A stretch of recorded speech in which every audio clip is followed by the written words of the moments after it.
Hello, and thanks for tuning in. In this review, I'm going to be taking a look at an underrated comedy gem from the late 90s. And now, Dirty Work.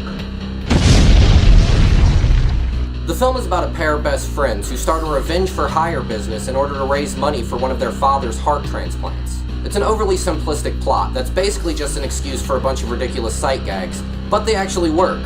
The film stars and was co-written by MacDonald. If you're not a fan of his particular brand of comedy, you're not going to like this movie. There's a certain level of ridiculousness throughout, and it's one of the film's strong suits. The film's cast is absolutely outstanding, featuring Don Rickles, Chevy Chase, Christopher McDonald, and Chris Farley in his final film role. There's also an impressive number of cameos, including Adam Sandler, Gary Coleman, David Koechner, Rebecca Romaine, and the ever-lovable John Goodman. The cast all does a remarkable job, but it's really Norm who makes this picture. Nobody else could deliver these lines with that grin on their face and get away with it. Not so fun fact. The film was released shortly after Norm was fired from SNL, and as such, NBC refused to air any promotional material for the film, surely hurting it. Another thing that did not help the film at all, it was originally intended to be a hard R, but the studio forced them to make it a PG-13 film. While I would love to see this R-rated cut, I have to admit the PG-13 version works extremely well.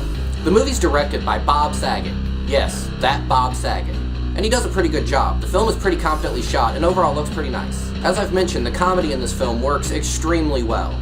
I've seen this movie probably 50 times, and each time I still find myself laughing in almost every scene. There is some really cheesy 90s rock music. It does fit the style of film, but it's not my thing. The film doesn't overstay its welcome, clocking in at just a little over 80 minutes. It also comes to a pretty abrupt ending. I'm not sure if this was due to the studio's interference, or if they just didn't know how to write their way out of it. In closing, Dirty Work is a low-brow, juvenile, and completely hilarious film. If you're in the mood to laugh, you should absolutely give it a watch.